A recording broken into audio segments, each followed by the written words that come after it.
Great. So our next speaker is Annie Roberts. And Annie has called the West Coast home for her entire life. And she has a passion for environmental sustainability and came to Scripps to supplement her background in civil engineering. She hopes to use the knowledge she gained this year, as well as her background in civil engineering, in a future career focused on improving coastal ecosystems and climate resilience. So the name of Annie's project today is From Statewide Visions to Local Decisions, Implementing Big Picture Sea Level Rise Goals in South San Diego Bay.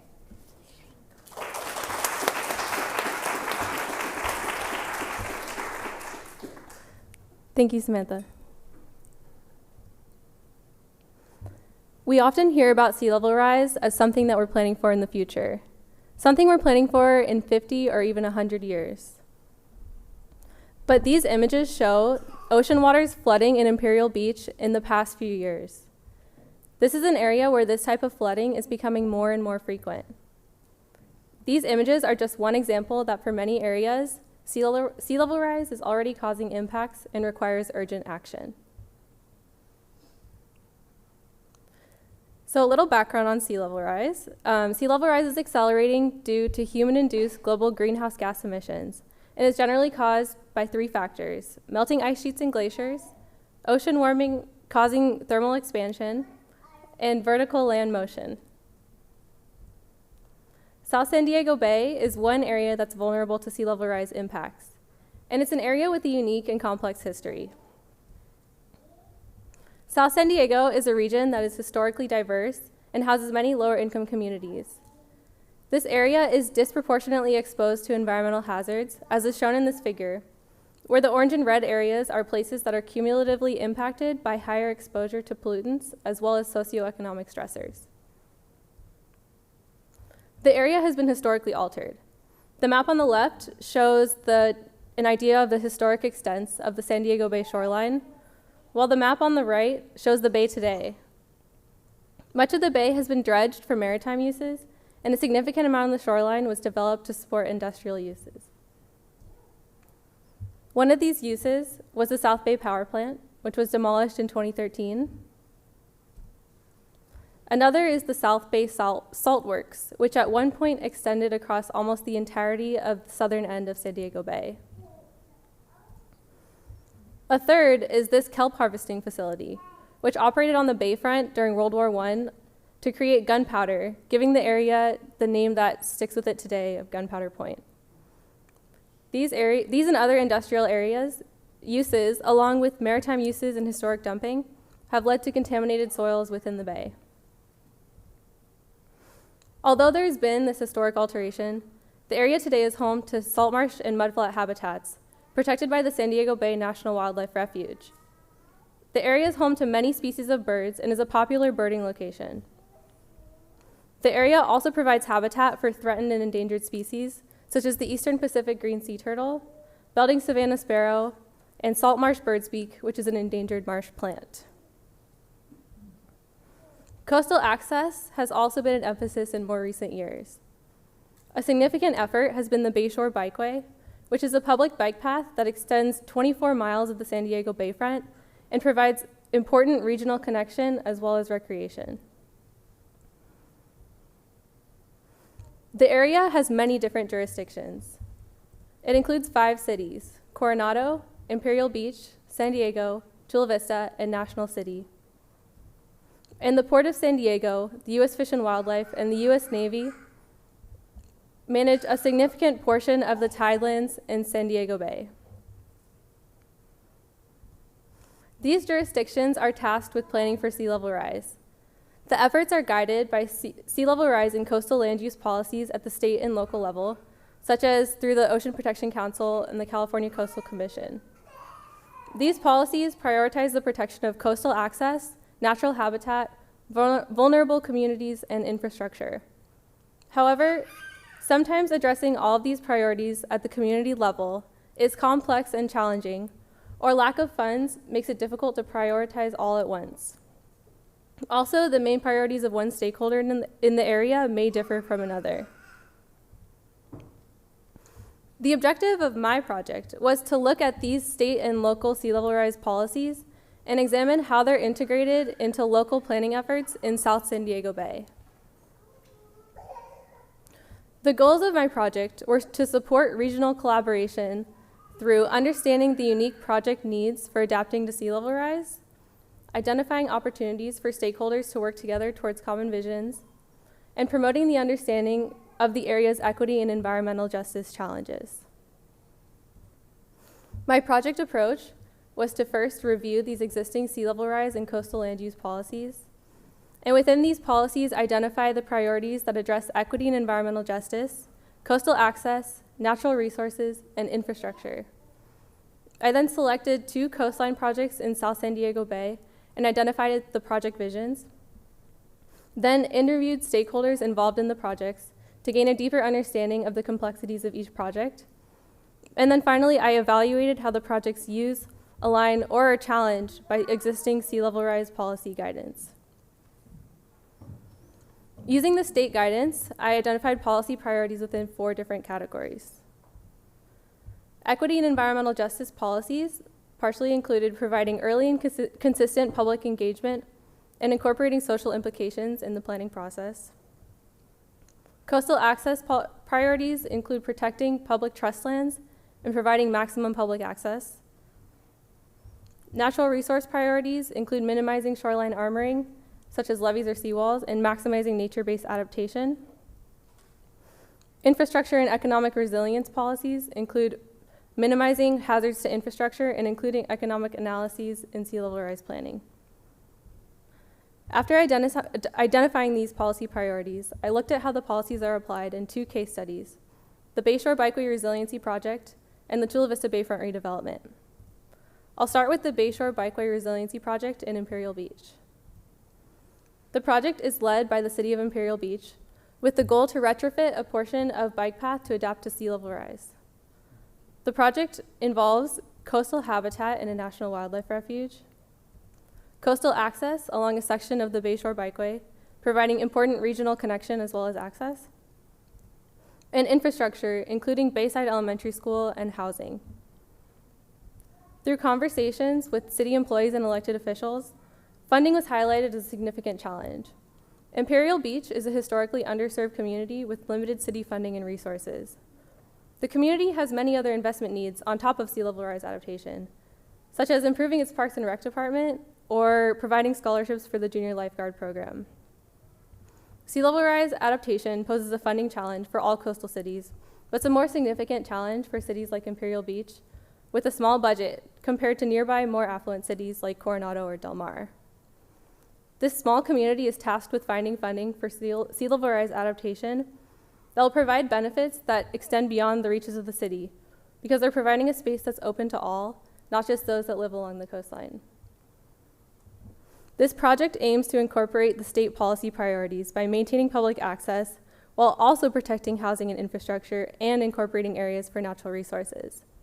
This requires collaboration between the landowners and managers in the area, which can be a challenge. For example, one project idea is to elevate a portion of bike path to protect the housing behind it. The green area in the image on the right is a living levee, which means that the elevated land will be sloped gently enough to provide tidal marsh habitat along the space. However, to provide a slope that supports vegetation, this area includes altering land in Pond 10A, which is within a protected wildlife refuge. So this requires collaboration between the city and U.S. Fish and Wildlife Service to create a solution that will benefit all. As sea levels rise, this area will become susceptible to what's known as coastal squeeze. Rising sea levels will cause the area of marshland to shrink, and infrastructure will prevent habitats from migrating inland. Due to coastal squeeze, collaboration between entities will become even more important. The second case study focuses on new infrastructure rather than existing and includes significant alteration of a different portion of the bayfront. This case study is the Chula Vista Bayfront redevelopment. This project is not a sea level rise adaptation project. It's a large coastal development led by the Port of San Diego and the city of Chula Vista. The project has been in the works for several years, if not decades, but in more recent years has need to incorporate sea level rise. The overarching goal for this project, defined by the port, is to provide a thriving recreational, residential, and resort destination on the Chula Vista waterfront. Because of the large space taken up by the project and the smaller jurisdictional overlap, the project incorporated the state policies using a different planning approach, where different areas were sectioned off to address various coastal land use priorities. The northernmost area includes the establishment of coastal habitat restoration areas adjacent to another portion of the National Wildlife Refuge. Areas farther south include the development of a convention center and resort, which will generate revenue for the port and the city of Chula Vista. Several parks will be created along the bayfront through the project planning areas. These parks will add to existing park space in the area. This is partially an effort to address historical industrial use and environmental degradation, which led to a disconnect and underutilization of the bayfront. There have been other efforts outside of this project in Chula Vista to address the historical disconnect between residents and the coastline, including pollution cleanup of sediments in the bay, as well as the opening of the Living Coast Discovery Center, which provides opportunities for the community to learn and experience the natural resources along the coastline. The Chula Vista Bayfront Redevelopment Plan has the opportunity to continue building these connections through the creation of additional parks and pathways, like the creation of Sweetwater Park shown here. As sea levels rise, some of these parks will be threatened by inundation. Similar to Imperial Beach, the proximity of development to the coastline means that these areas may also be susceptible to coastal squeeze as sea levels draw closer to the buildings and other hard infrastructure. However, a key difference between the two projects is that a large portion of the infrastructure on the Chula Vista Bayfront hasn't been built yet. Incorporating sea level rise as part of the project needs to include maintaining coastal access. Through conversations, I learned that some community members are concerned about maintaining that connection to the coastline. There will need to be a continued effort to make sure those connections to parks and natural habitats are maintained and improved over time, and not just including measures that protect the hard infrastructure. Maintaining connection to the bayfront is a right that should be enjoyed by all members of the public. The two case studies emphasize the fact that sea level rise will need to be integrated into all planning along the coastline. Policy priorities coming from the state are designed to lead the effort and provide big visions that sound great conceptually. But when it comes to on-the-ground implementation, essentially implementing these policies is difficult. The policies have to be adapted to the unique project. For example, policies prioritize minimizing hard infrastructure, but in the case of the Bayshore Bikeway in Imperial Beach, hard infrastructure can provide shorter-term benefits, such as elevating the bike path to provide protection and also coastal access. Over time, as sea levels rise, however, the strip of land between the water and the protected infrastructure will shrink and may require further adaptation and collaboration. Also, it's important to understand what the challenges are for a project area based on past and present actions so that knowledge can be incorporated into future planning efforts to simultaneously address the past actions and future sea level rise challenges. My hope is to use this information gained to support existing regional efforts and entities and to help foster dialogue between jurisdictions, collaborative groups, and the public about how to overcome sea level rise challenges. There has to be a joint effort across jurisdictions because the coastline is something to be enjoyed by all and not just those that live along it. As sea levels rise, there will be more need for regional collaboration. By identifying these challenges and opportunities now, we can anticipate and plan for the future. And I'd like to thank you all. I'd like to thank my Capstone Advisory Committee, including Laura Engeman, Dr. Angelica Rodriguez, and Heather Cramp, as well as all my interviewees for being generous with their time, the program leadership, the cohort, and my family and friends for being here. Thanks.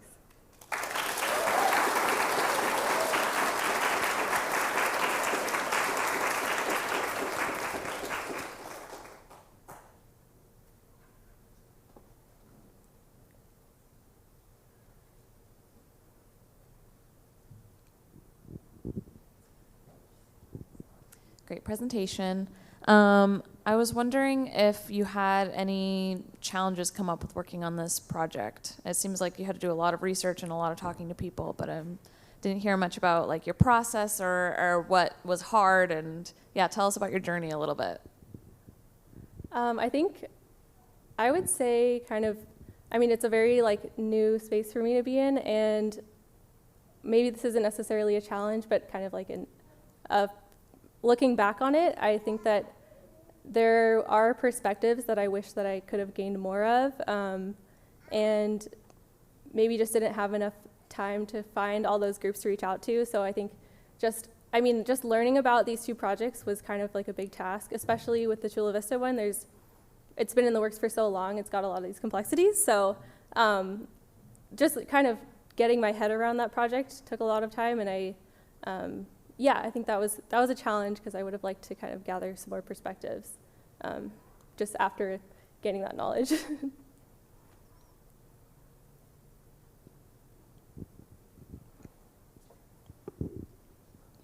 Hi, Annie. How did you choose, or why did you choose these two case studies in particular? Great question, thank you. So I chose those two because they I felt like they were, I wouldn't want to say opposites, but they're very different from each other. The Imperial Beach project is kind of one of the first of its kind in the area to be a project that's designed around sea level rise. So that one was I definitely wanted to include that as a case study. And then the Chula Vista development is like a very significant development project. They're building a giant convention center with a resort and hotels. And so it was kind of like comparing this, how do we protect or adapt this existing infrastructure compared to what's happening with sea level rise in a project with all this new development.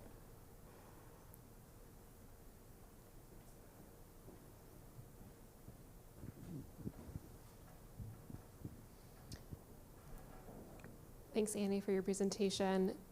So for sea level rise and a number of other climate change impacts, we're getting new information all the time to inform actions that need to be taken now, but we might try to take an action now or make a plan now, and things might change in 5, 10, 50 years. Are there adaptation pathways of sort of different branching points and decision points for either of these two projects, or are these solutions being considered sort of in a singular focus? So that's a good question. I know a little bit more about the Imperial Beach project in terms of adaptation pathways. So from what I've kind of learned about that project is because there's this urgent need, there is kind of this need to address sea level rise kind of as soon as they can. So right now, and also because of just kind of low staffing or it's a small community, so it is difficult to kind of come up with these really long range plans. So by providing kind of like a shorter term solution, it kind of buys a little bit of time to think about it further. So from what I've learned, it doesn't seem like there is really that long-term adaptation pathway, but I think that there's hope to develop that in the future.